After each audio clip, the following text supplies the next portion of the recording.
पवन पुत्र जिनका नाम है, तिरुपति जिनका धाम है, स्वामी जिनके राम है, बड़े वो भक्त महान हैं। आप सभी हनुमान भक्तों को, श्री राम भक्तों को जय श्री राम, जय हनुमान।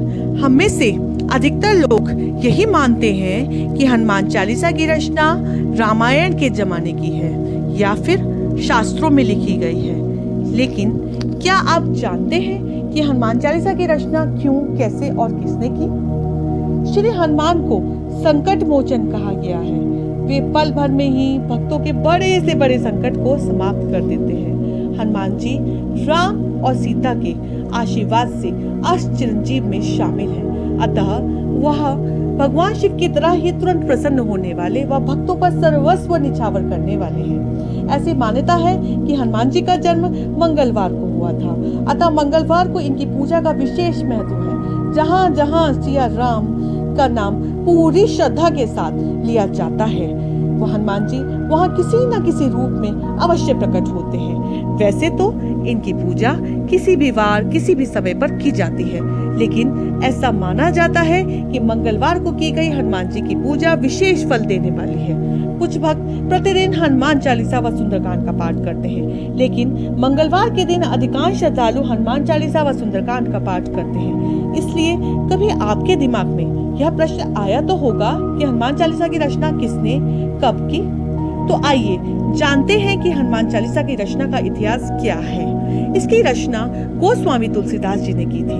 उन्होंने हनुमान जी की स्तुति में कई रचनाएं की, जिसमें हनुमान बाहुक, हनुमान अष्टक और हनुमान चालीसा प्रमुख है। हनुमान चालीसा की रचना के पीछे एक बहुत ही रोचक कहानी है, जिसकी जानकारी शायद ही किसी को हो। तो आइए जानते हैं हनुमान चालीसा की रचना की रोचक कहानी। भगवान को अगर किसी भी युग में आसानी से प्राप्त किया जा सकता है तो वह युग है कलयुग। इस कथन को सत्य करता है एक दोहा रामचरितमानस में। तुलसीदास ने लिखा है, कलयुग केवल नाम आधारा, कलयुग केवल नाम आधारा, सुमिर सुमिर नर उतरहि पारा। इसका अर्थ है कि कलयुग में मोक्ष प्राप्त करने का एक ही लक्ष्य है, वह है भगवान का नाम। तुलसीदास ने अपने पूरे जीवन में कोई भी ऐसी बात नहीं लिखी जो गलत है।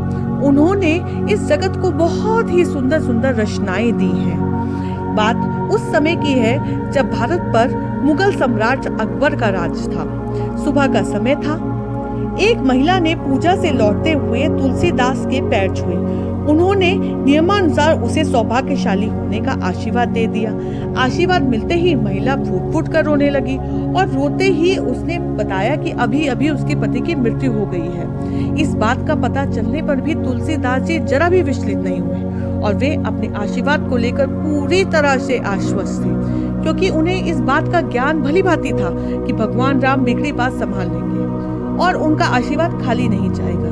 उन्होंने उस औरत सहित सभी को राम नाम का जाप करने को कहा और वहां उपस्थित सभी व्यक्तियों ने ऐसा ही किया और वह मरा हुआ व्यक्ति राम नाम के जाप के आरंभ होते ही जीवित हो उठा। यह बात पूरे राज्य में जंगल की आग की तरह फैल गई। जब यह बात बादशाह अकबर के कानों तक पहुंची तो उन्होंने अपने महल में तुलसीदास को बुलाया और भरी सभा में उनकी परीक्षा लेने के लिए कहा कि कोई चमत्कार दिखाए। तुलसीदास ने अकबर से बिना डरे बताया कि वह कोई चमत्कारी बाबा नहीं है, सिर्फ श्री राम के भक्त हैं। अकबर इतना सुनते ही क्रोध में आ गया और उसने उसी समय सिपाहियों से कहा कि तुलसीदास को कारागार में डाल दें। तुलसीदास ने तनिक भी प्रतिक्रिया नहीं दिखाई और राम नाम का जाप करते हुए कारागार में चले गए। उन्होंने कारागार में ही अपनी आस्था बनाए रखी और वहां रहकर श्री हनुमान चालीसा की रचना की। श्री हनुमान चालीसा की रचना में उन्हें पूरे 40 दिन का समय लगा। उस रचना को लिखते वक्त जब 40वां दिन था तो एक चमत्कार हुआ। हजारों बंदरों ने उस राज्य पर हमला बोल दिया। अचानक हुए इस हमले से सब अचंभित थे। अकबर की समझ में कुछ आया नहीं कि ये हमला कैसे हुआ। इतने बंदर कहां से आए? चारों तरफ बंदर कहां से आ गए? अकबर ने किससे पूछा कि इसका कारण क्या है, और जैसे ही अकबर को इस कारण का पता चला उसने भक्ति की महिमा को समझ लिया। उसने उसी क्षण तुलसीदास जी से क्षमा मांगी और उन्हें कारागार से मुक्त किया और आदर सहित उन्हें विदा किया।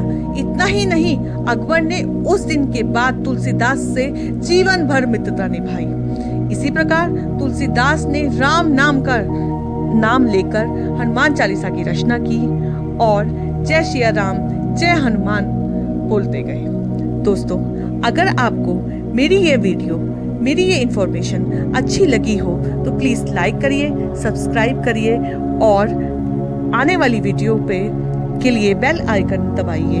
आने वाली वीडियो में मैं आपको बताऊंगी कि नासा की रिसर्च क्या बताती है हनुमान चालीसा के बारे में। तो जय सिया राम जय हनुमान।